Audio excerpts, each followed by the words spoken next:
Okay. And I see Jillian B. She is the executive director of the Tennessee River Basin Network. Hey, Kimberly. Hey, folks. Hey. Hey, Jillian.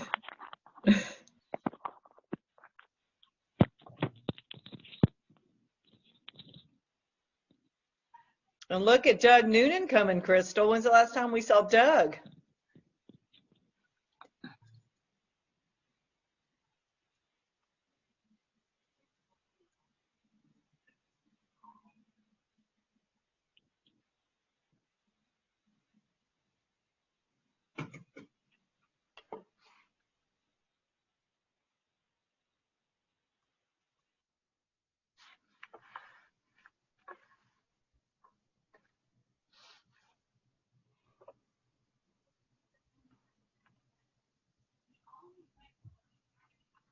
Charlene, I got my cup you gave me. Oh, nice. Put Those my were tea in nice. there. Yes. I don't have any left of those. I don't even have I one in my bet you house. don't. I bet you don't. Those are real nice. They last. This is about a couple, maybe a year old, maybe. Maybe 3. They Yeah, were I know. speaker Yeah, gifts this. or I something. mean, it washes well. It's not stained or anything. I Were always those put my. conference gifts, Crystal, or they were Yeah, speaker gifts? They were speaker gifts. Oh. ooh, I must have been special. 'Cause I wasn't a speaker. Ooh, put it up. Well, we had some extra, so I handed, Okay. remember, I think I gave you that as a special gift at one of the meetings. Yes, thank You you. remember? Because you always helped us out. I'm like, I better hide I that. save certain ones for special gifts for people. Okay. That was nice to be able to do. I'm going to wait one more minute and then we'll get started with everybody. So 15, that's good. Yeah, especially for, I know that you, on your Tensor Talks, they're always geared towards something about stormwater, water quality. For people to even sign up, I thought, okay, first for you all to accept it because it's out of the genre what you really, want to talk about, but it's important. Oh, It's absolutely. an important discussion to have. So I was impressed when you said how many you had. I'm thinking, I thought maybe 10. I Well, can we hear about normally that. have about half show up from the folks who register. So, Mhm. Like I can hear about that anytime. mhm. I hear Well, about that enough at sometimes work. people have a hard time, and some folks thought that it was at 1 Eastern. So, with working across, like that's the only challenge I've had about being at home and running things like this, is that half the state's one and half the state's other. Not more than half, I guess, is central. Mhm. But just trying to work within those time frames for me has been a little challenging. But other than that, it's been pretty good. But people forget, or don't read it, and that's fine. So at least if they come on early, they have a chance to catch it, at the hour later time. But if they Yeah. come on late, yeah. So that's why I try to put the same time every week. Mhm. All right, well, let's get started. Welcome everyone to our Tenza Talk today on December 10th. Remember, I think most of folks, I can tell who you are by your name on your app here, so that's great. I will mark off who attends, and then after the call, if Kimberly has some information to send us, I will send your fillable certificate to you, along with the information from Kimberly. So we're really excited. I'm really excited to be able to offer you guys some PDH hours. I mean, some PDHs as we're going through this. Don't forget to mute. I will let Kimberly let you know if she wants you to ask questions while you're having a discussion or after, however she wants to handle it. I'll let her handle that. And then I'll have some information following up about our Tenza Talk for next week. So welcome, Kimberly Strong with the City of Chattanooga, and I'm going to turn it over to you. All right. Thank you to Charlene and the board of directors for Tenza, and thank you for allowing me to be a speaker today for your Tenza Talk. So I am going to share my screen now.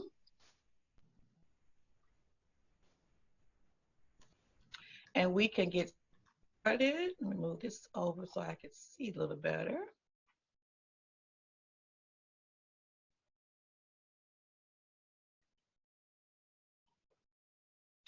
All right, Charlene introduced me. My name is Kimberly Strong, for those who I don't know. During the daytime for 40 hours a week, I'm the public information specialist for the City of Chattanooga's Water Quality Program. In addition to that, I serve as the committee chairperson for the American Public Works Association's Diversity and Inclusion Committee. When I start my presentations, I always like to start with this video. It's about 3 minutes long, and the title of it is Life of Privilege Explains in a $100 Race. Some of you all may have already seen this, so if you have, please just bear with me. It's about 3 or 4 minutes long, and after that, we'll get right back into the presentation.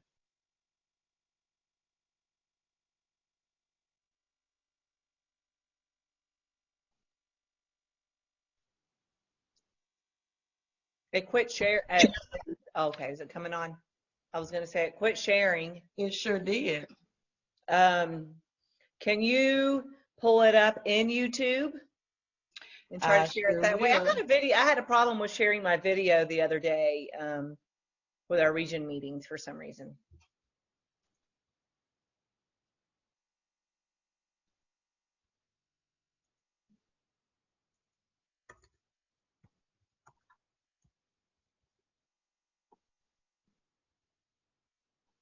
And there it is. Let me try it again.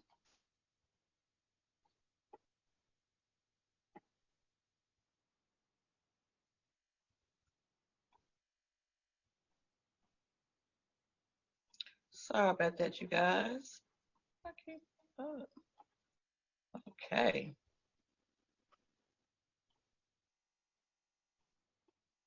Hey, line up. Line up. Everybody line up. We're about to race. Everybody line up. Shoulder to shoulder. Take off your backpacks. Basketball. Line up. We're about to race. Hey, we are racing for a $100 bill. The winner of this race will take this. A $100 bill. Before I say go, I'm going to make a couple statements. If those statements apply to you, I want you to take 2 steps forward. If those statements don't apply to you, I want you to stay right where you're at.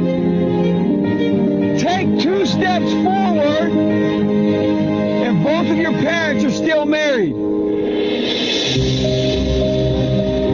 Take 2 steps forward if you grew up with a father figure in the home. Take 2 steps forward if you had access to a private education. Take 2 steps forward if you had access to a free tutor growing up. Take 2 steps forward if you've never had to worry about your cell phone being shut off. Take 2 steps forward if you've never had to help mom or dad with the bills. Take 2 steps forward if it wasn't because of your athletic ability, you don't have to pay for college.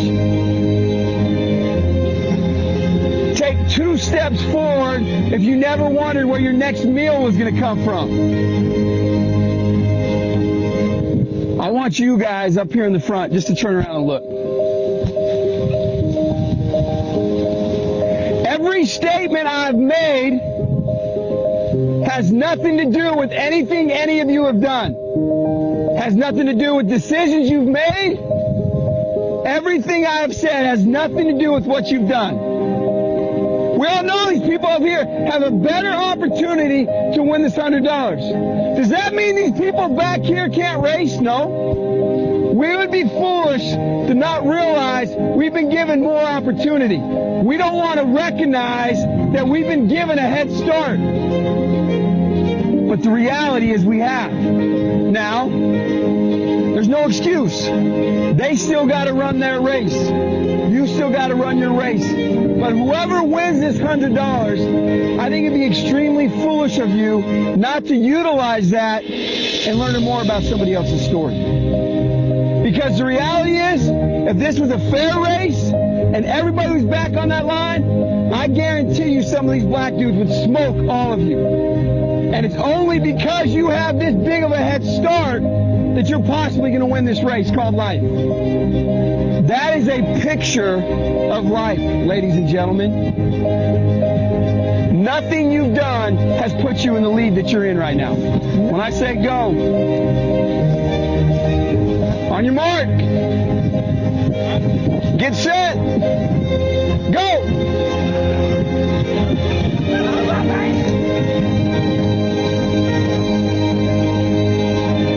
We are racing. All right. So let me share my screen again.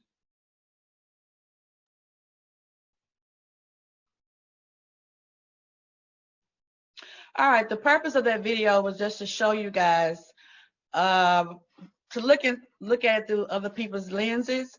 And for me, I was able to know when I would have to stop taking a step forward. And it's not how you start the race, but how you finish a race. So I hope that you all enjoyed that video. The American Polaroid Association, their mission statement, they recognizes, appreciates, and fosters the synergy which is created when the work environment values the differences in individuals and practices, inclusiveness, and open communication. We have 9 regions. Within those regions, there are 63 chapters, 55 in US and 8 in Canada. And as of December of this year, we have 29,734 members. Our president is Mary Joyce Ivers. She's the Deputy Public Works Director for the City of Ventura, California.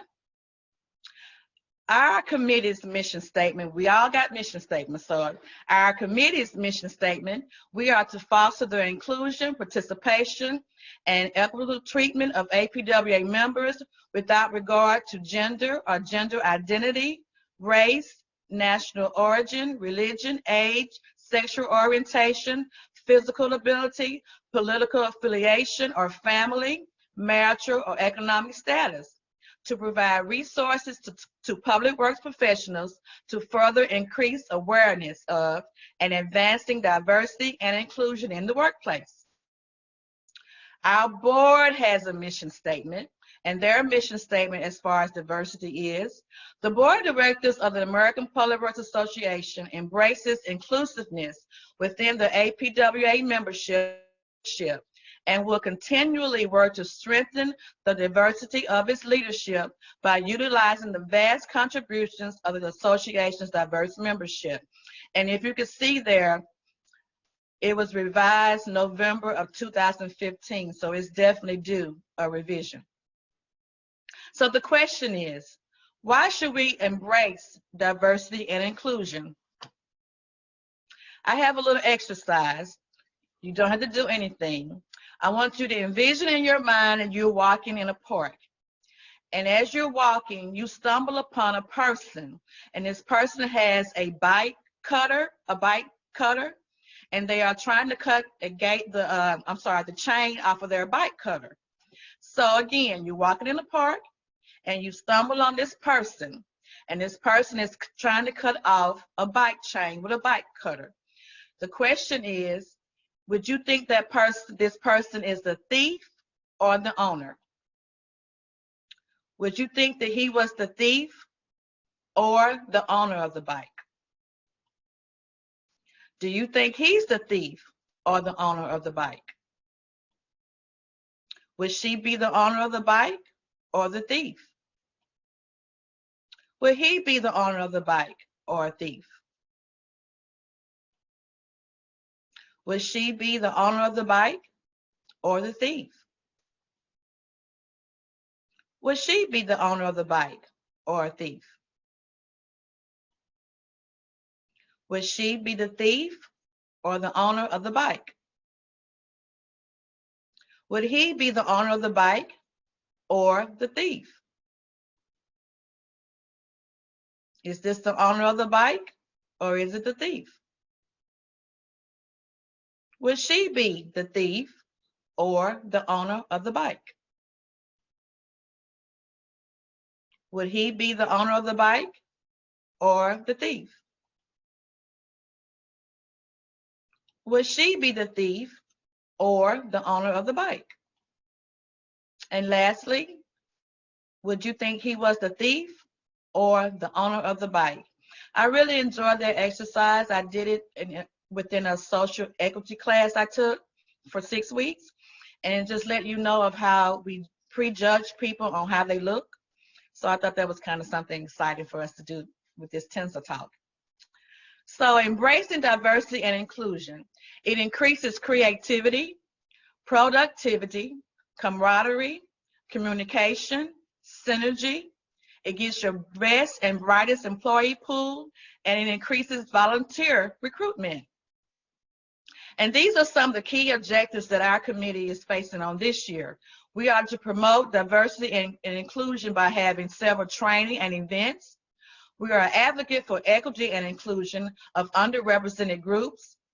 We got to raise awareness of barriers within APWA to bring change, enhance cultural awareness and competency, organize speakers, workshops, and training for achieving diversity and inclusion within APWA, showcase diversity and inclusion as an APWA strategic goal, and create an inclusive environment that fosters creativity and innovation. And the last one is the one that I'm most passionate about creating an inclusive environment to where no matter what we're doing, whether it's a trade event, conference, or a virtual event, everyone feels welcome. For the Tennessee chapter within APWA, we have 450 members, and this is a generation summary of our membership. So if you see before those that were born before 1945, we have 3. Between the years of 1945 and 1964, we have 80. And where I fall, between the year of 1965 and 1980, we have 96. And those that are born after 1981, we have 38. And believe it or not, we have some people did not want to share, which is 210 people that didn't share. And if I had to make an estimate, a guess on where they would fall, I would say they would fall between the 1965 and 1980 age ranges. So looking at that, I was born in 1967, and I am looking at retirement now in the next couple of years. So I would say maybe over 200 people will be looking at retirement and what we call a silver tsunami, that all these people that were involved with APWA actively will be retired. And then we have the years that were born 1981 and after, we have 38. So you can kind of see where the climate of our chapter is going. Now, I could do this at the national level, but I chose not to. I just wanted to showcase our chapter to see that we have some work to do to get some people that are born after 1981 to make sure that our association continues to thrive. We just had our virtual conference on December the 1st and December the 3rd. And I had one of the poll questions just to bring awareness on we are making steps, but how long it took us to make those steps. And that poll question, one of the poll questions was, who made chapter history with their appointment to the board of directors in 2019? And the choices were 3 choices, and the answer was me. I was the first Black female appointed to serve as a chapter delegate for Tennessee and on the board of directors. And if we look here, our chapter began in 1954. The first appointment for a Black female was in 2019. So some may say, oh, it took forever for it to be done. That is over now. It's done. And it's my job to bring others that look like me or others that have the same mindset that I do to be a part of our association. Okay, APWA has an annual conference every year, and it's called PWX. And when I joined the diversity committee in 2017, we have a diversity brunch. That's our main event for the conference, and it costs $30 to attend. So my first visit to the conference, they asked me, well, Kim, after the diversity brunch, we have an article in our newsletter that we would like for you to be a part of. I said, sure. So The reporter is probably about 50 pages, and this is the only advertisement that we got. We got a picture of a table and a picture of the speaker that we had that day giving out, receiving an award or a thank you gift. So that is the only representation as far as diversity and inclusion that was included in 2017, and we were in Orlando, Florida. Okay, let's fast forward to 2018, Kansas City. They asked me again, Kim, we had our diversity brunch. Will you just write an article about what we did as far as diversity and inclusion? I said, sure. My article made the cut. And as you see up here in the right-hand corner, they did like an area view of our diversity brunch. It was well attended. And another person's article made the list, and it says, are we there yet? No, but APWA members will get there steadily and slowly. All right, so we go to 2019, and I'm my second year as chair, and I refused. I said, we have to have a better presence at PWX as well as in the reporter. So this is a snapshot of one of our meetings that we had, and on the left-hand side is me along with some of our committee members, and on the right-hand side here, these are staff members from APWA Nationals. So here's a picture of our brunch. 2019, we have over 200 people. You can't see it from this picture because behind this gentleman here, there are several tables behind him. So that's the only view they took. But we have over 200 there in attendance. And again, it's ticketed, it's $30. So we advanced in that area. This is one of the articles that we had. It shows participation in one of our sessions. And this is a picture of our committee. They gave us another page of another session. We see people that are interacting. We had another speaker at a session, an article on her. In our exhibit hall, one of our members was always represented in our exhibit. We didn't have an exhibit before 2019, where we had a live person from our committee that was there on hand to answer questions about diversity and inclusion. We had another presentation. We did Women in Public Works panel. That worked really well. We had a diverse group of people on that panel. We had people that were trash truck drivers. We had people that were cement layers. We had one professional there that has her PhD, and we had another female that was an administrative assistant, and another female that was an engineer. So we had a really wide range of people on that panel. It was a very interesting conversation, to say the least. So then we get to 2020. We were supposed to go to New Orleans for our PWX this year, but you all, like everything else, our live conference was canceled. And I purchased this, is a 450-piece puzzle. I needed something just to relieve the stress of that, because we had done so much planning to make sure that this conference went successfully.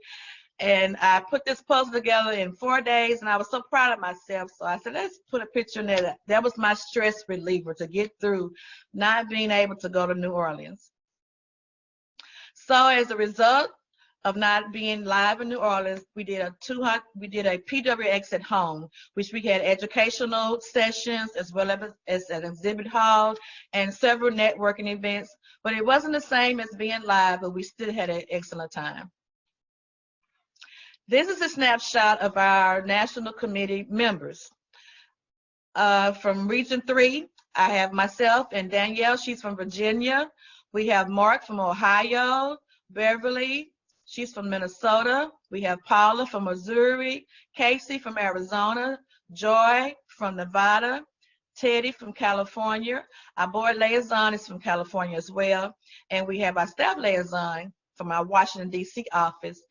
His name is Michael. This is a very, very, very diverse group of people. I would like to add, before I move on to the next slide, being a part of the Diversity and Inclusion Committee was something I took very seriously. I had to make sure that what I talk about with my committee members and as I speak throughout the country to all of our chapters about diversity and inclusion, that it matched what I say at my dinner table with my family. I did not want to be hypocritical. I really take this position very seriously. And being a part of the diversity inclusion committee, I get emails and calls and people that want to be on our committee from all walks of life. On previous committees, we had people that were involved in same-sex marriages, gay, lesbians, people that consider themselves to be queer, and these were people that were out with that and actually conversed that with me.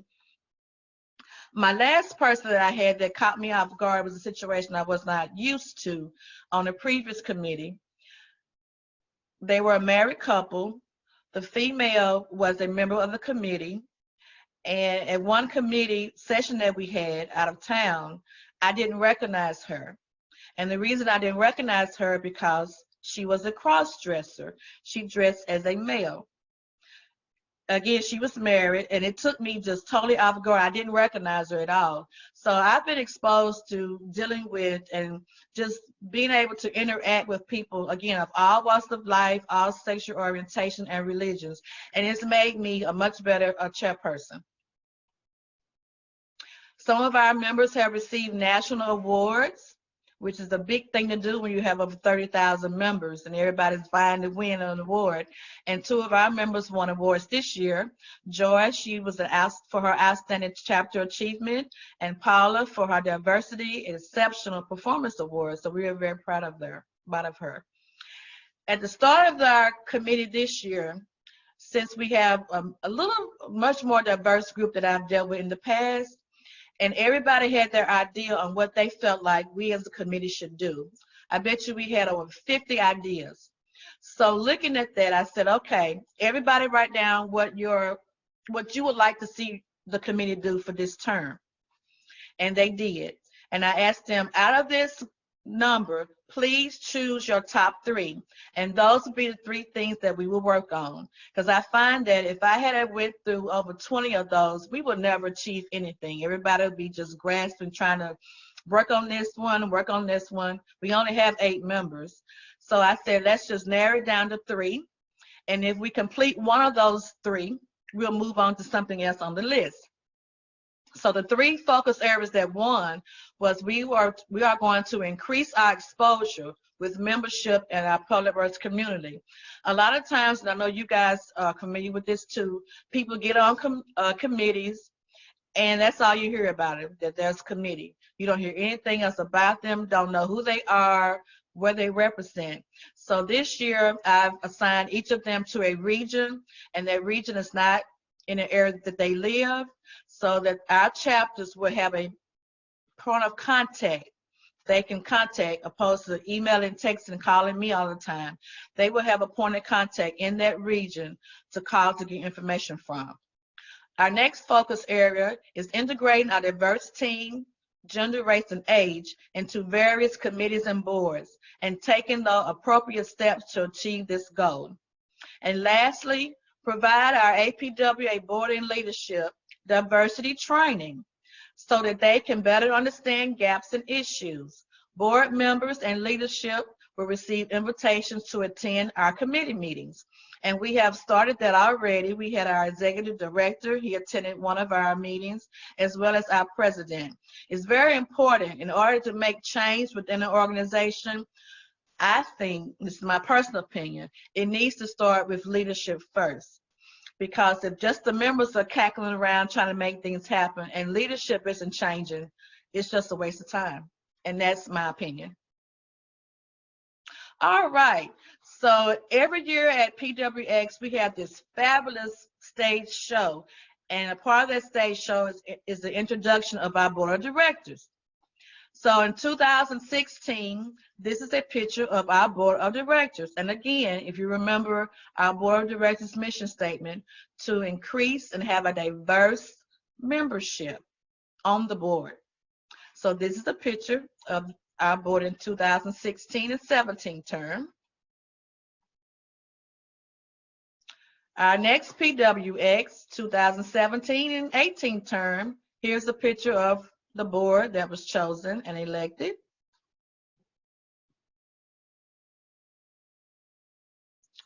2018 and 2019 Board of Directors. This is a picture of who was elected to serve and represent us.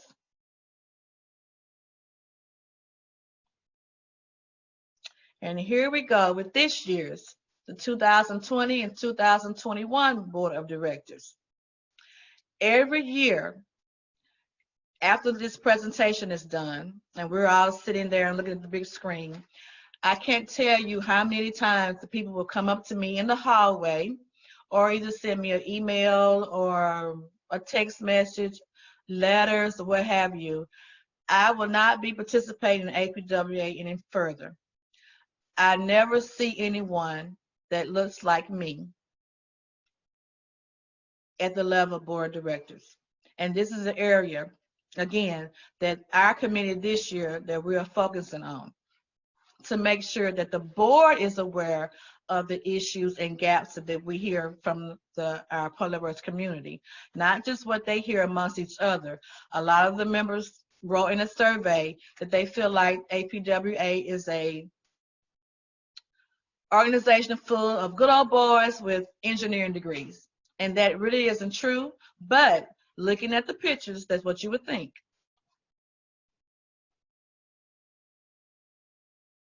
So my priority, which I'm on board with what everybody else wants to do, but my priority is to make sure that we train our board and leadership, have them on a little more training on diversity so they can better understand the gaps and the issues that the membership at large are addressing. Okay, some of the things that how we integrate diversity and inclusion into our activities, we partner with other organizations on diversity and inclusion activities. We seek out speakers from very diverse backgrounds. Some of our speakers that we've had for our diversity brunch have been very diverse. Some receive well, some not so well, but we still want to have a diverse background as far as our speakers are concerned. We have diversity and inclusion articles in our newsletter. Again, as I showed you earlier, the president was one article, and now we've gone up to several articles within our newsletter. We hold panel discussions on diversity and inclusion. And sometimes early on when I mentioned this 4 years ago, I was told, well, I don't think we want to have a panel discussion because it might get out of hand. So my question was, when you say out of hand, what do you mean? Do you mean that I'm going to get out of hand, or you think the conversation will get out of hand? Needless to say, the panel discussion was not had, and I waited till the next year, and we were able to have one. Was it some tough and some conversations that wasn't real pleasing to everyone? Sure, and to me as well. But we as adults were able to push through that and just recognize things that we need to prove on individually as far as diversity and inclusion. And one thing that's very important, we are holding more young professionals to make sure that they are trained in this area. And don't forget about our retirees, and have women member activities. And we also hold a volunteer recognition event to make sure our volunteers know how much we are very appreciative for them. We are to realize that the differences in all of our members can contribute to the success, productivity level, and prosperity of the chapter.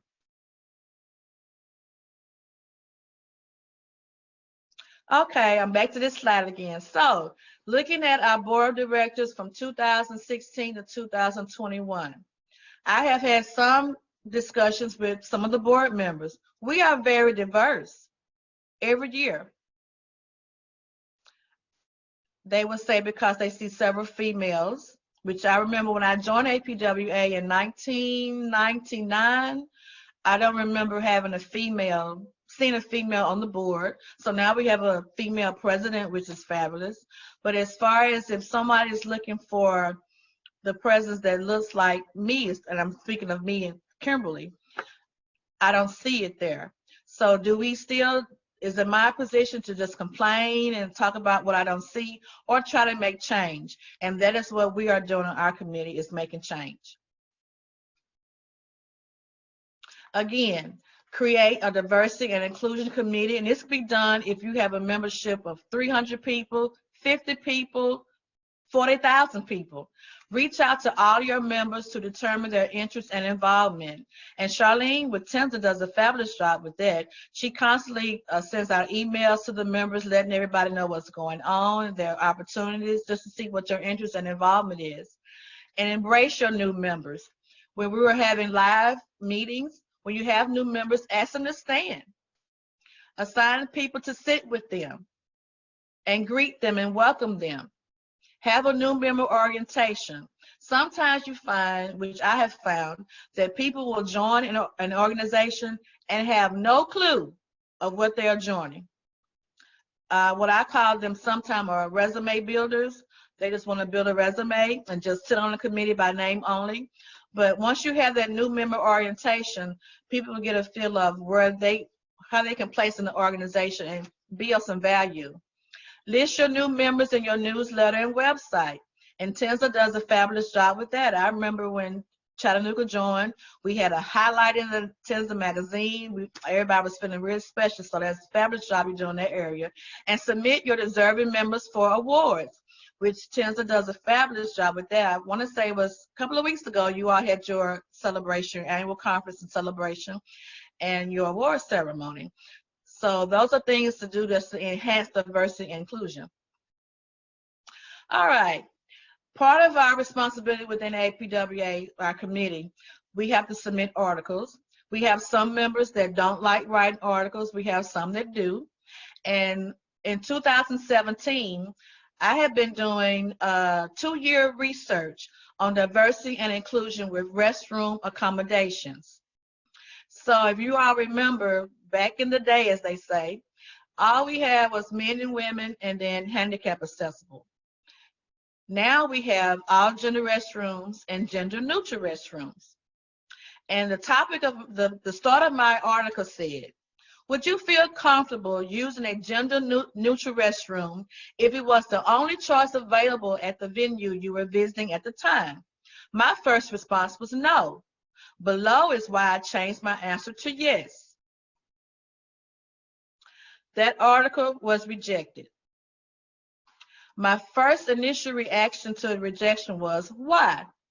And when I asked why, I was told that this article is offensive, it hurts people's feelings, and that I did not take into any account of how someone that was reading the article would feel. Now, some of you all know me on this call. I have people that work with me on the call. I have people that know me. I have never been offensive in anything that I do as far as my job is concerned. So to be told that my article was offensive, I really was taken aback by that. And I realized that wasn't what the issue was. The issue was they didn't want to talk about the subject at all.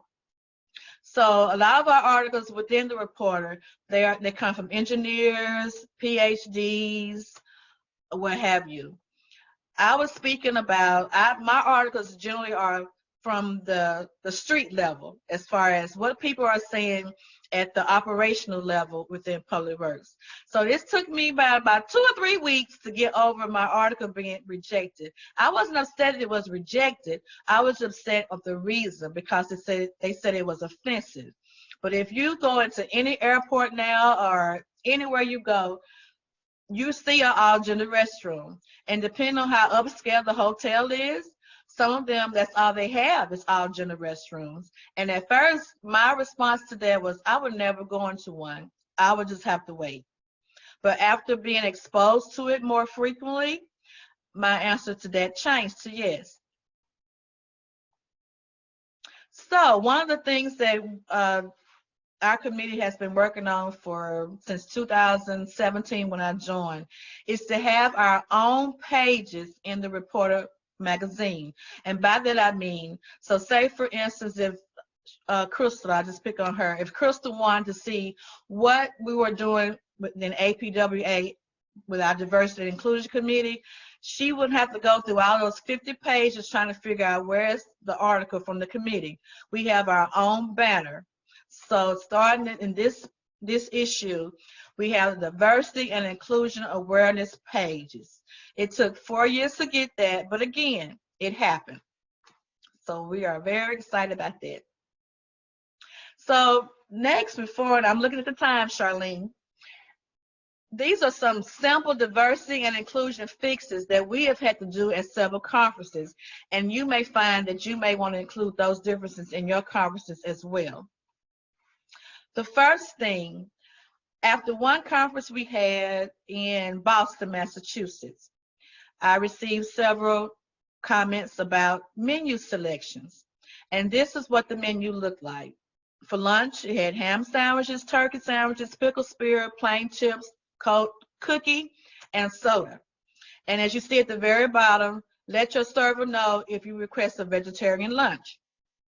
And our dinner choice was chicken, garden salad, green beans, mashed potatoes, rolls, sweet tea, water, and apple pie. And at the very bottom, let your server know if you request a vegetarian plate.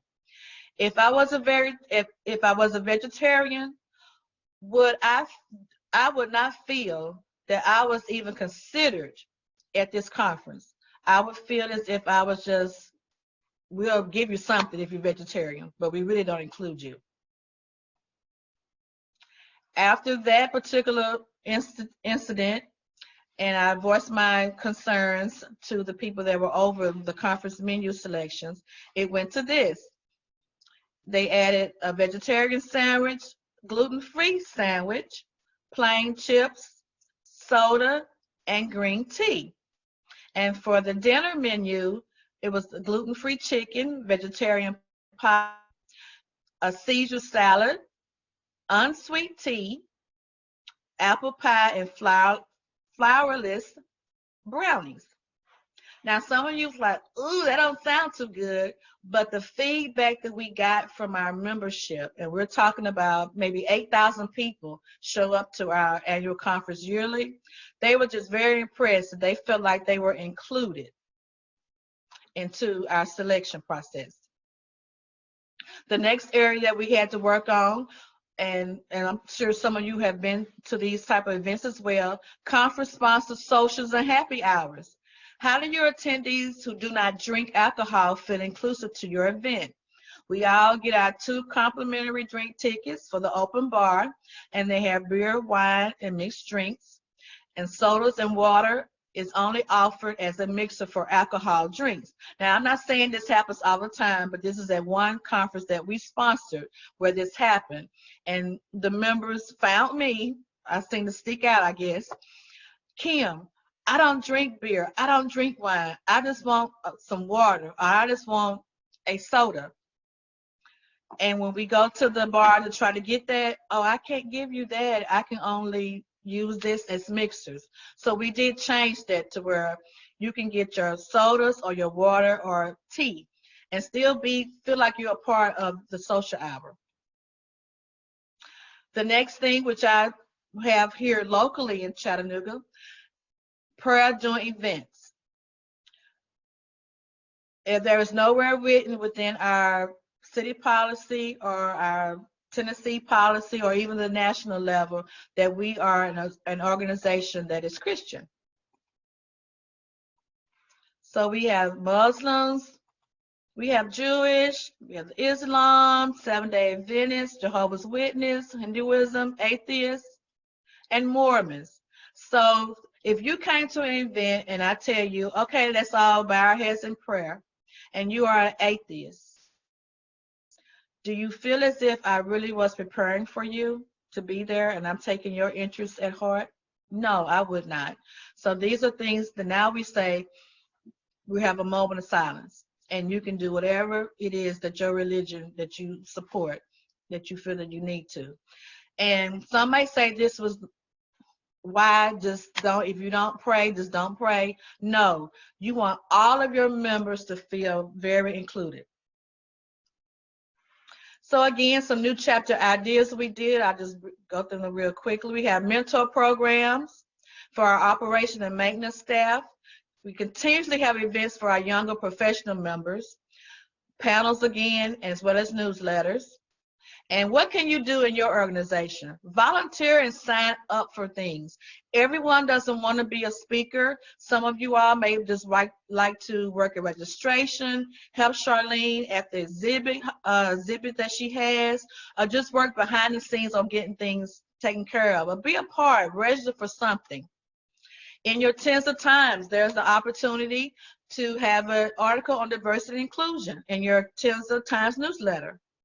Seek out opportunities to incorporate a speaker dealing with diversity and inclusion at your annual conference. Another thing that's very important when you are addressing diversity and inclusion, to always collaborate, like you all are doing today by allowing me. I'm a member of TNSA, but I'm reaching outside the box. You are allowing me to speak on something that I'm very passionate about within our department, which is diversity and inclusion. So continue to have collaboration opportunities. And I won't call names because I can't see everybody's on the call, but we have the director of diversity and inclusion for our biggest hospital in Chattanooga. They're on the line today, and I seek help and guidance from them. We have another person that's over our safety and diversity and inclusion with the city of Chattanooga. She's on the call today. So these are people that I'm continuously working with to get ideas and better myself in this area. Another part of collaboration that we have as far as Public Works, and this is the article I just did for our December issue in our Public Works magazine. The South Carolina Public Works collaborates with state and federal officials using drone technology for pre and post major weather events to assess significant storm damage.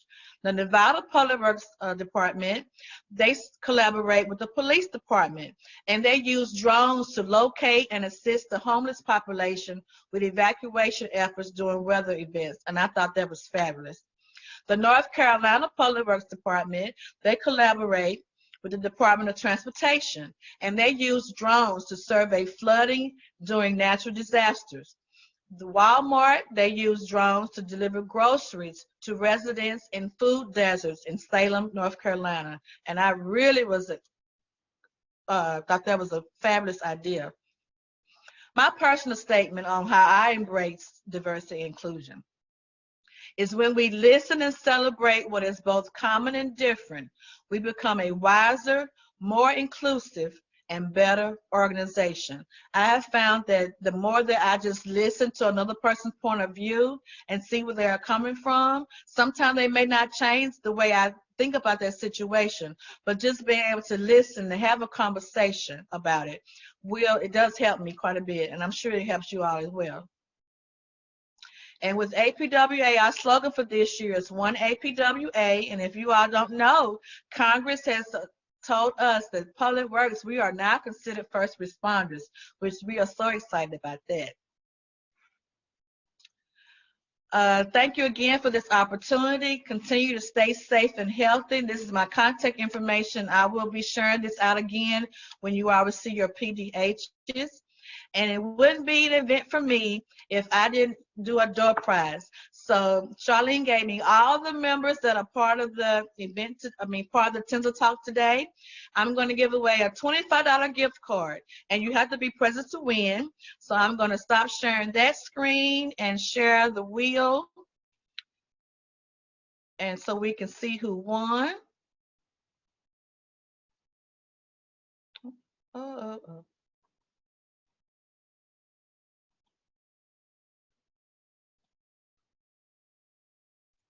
It stopped sharing for some reason. It sure did. Let's see.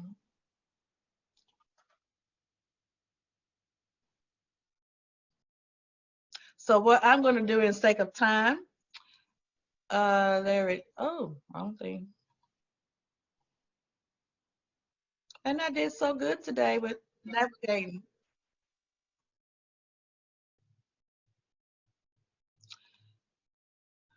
Let's see if I can find it again. It's up there. Where's my wheel?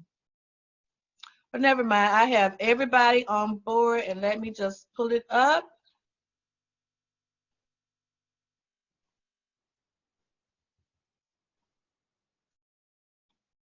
There it is. Okay. Patient, you get it.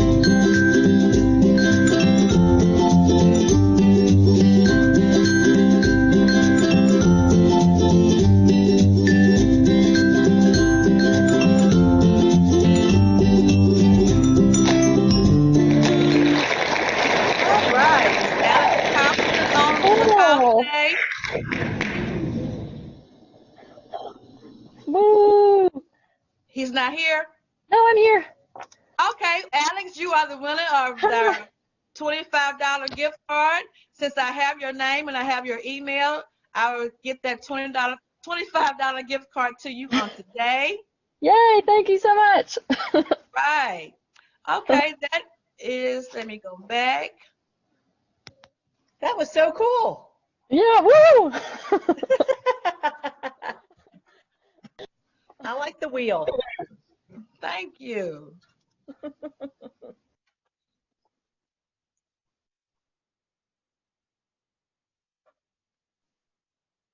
All right, so if anybody has any questions, we are going to do that now. If you have questions for me, I'll be willing to take those questions. And again, if there's something that you would like to discuss with me, but not in this forum, I will share my email address with everyone, and we can have a private conversation. But I just enjoyed this opportunity to speak to people that I work with every day or once a week or however I see you all. Have an opportunity just to open your mind about diversity inclusion. If you would like for us, me or a member of my committee to come to your organization, we do have a much more deeper presentation that we do, but I found that in the time frame that I have been allowed to, which is 45 minutes, I wanted just to throw something out to you very brief, just to kind of get your minds going. Because I know diversity inclusion, most people think, oh, you're going to talk about me as a person or what I'm not doing or what I should be doing or what this race is doing, what this race isn't doing. That was not my objective for today. So any questions? I have a question, Kim. Okay. So the last in-person TNSA conference that we had was in 2019, and we implemented a welcome committee during that because we wanted to start to engage new members. But when we did that, we didn't really think about diversity and inclusion. And correct me if I'm wrong, but diversity is you're invited to the dance, but inclusion is you are asked to actually dance when you get there. So what are some things that welcome committee could do the next time we have a conference to make sure that we're really getting people to engage and participate into the conference, and then carry that engagement into TNSA, working on committees and getting involved? Okay, well, we do within APWA, like on the badges that you all give out when we register, we make sure we have new members on there, new member. And we make sure that all of our board as well as committee people, when you see that on badges, you go up and greet them. Hey, welcome to the APWA, in this case, welcome to TNSA.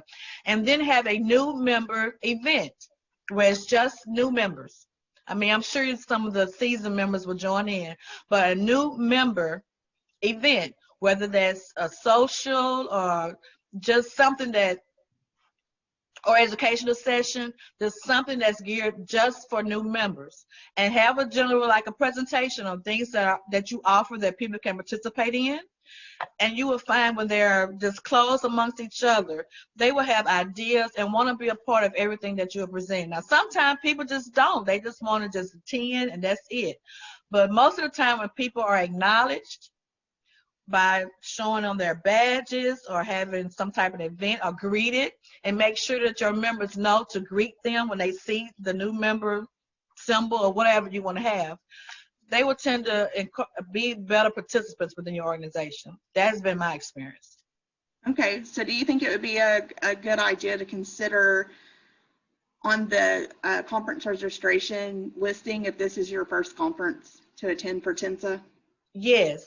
And you all are so creative. It could be just a sticker. It doesn't have to be nothing real, because some people don't like to be put out there on blast. a sticker. Maybe their stickers are in red, blue or something, where your membership will know, okay, blue means they're a new member. Hey, Don, he's not on the call today, but Don is really good at welcoming, and I know he would enjoy that, just going around searching for new members to greet them. I pick on him because he's not on the call, but he is good at that. He is really good at making people feel welcome. That has worked really well with us. It really has. Thank you for the question. Kim, I had a question, Kim. What are you seeing Hey, Kim. Thanks for sharing today. What have you seen other organizations or municipalities doing to foster collaboration or at least opportunity for different people to get together? Because when I think about Chattanooga, I think about the opportunities I have to work with, the people directly around me, and there's some diversity there. But within the city, there is a lot more diversity. Yet, you pretty much just work with the people right around you. Do you see other people creating opportunities for, for getting to know other people in the department or the cities? Well, good question, Joshua. And last week, I got a call from one of our board of directors, and his statement to me was, what am I to do when I don't live around? I want to become more involved with African Americans. But Kim, I don't go to church with any. No one lives around me that are African American. I don't work with any African Americans. So what should I do? And I was like, well, you shouldn't be on the corner and say, hey, I want to talk. No, but try to find opportunities where you can invite them to something that you are doing. And I know sometimes that's really hard, but in his situation, he likes to gamble. So I said, well, maybe the next time that you're at one of the gambling tables and you see that there's opportunity where you see somebody of another race, go over to that table. And he did that.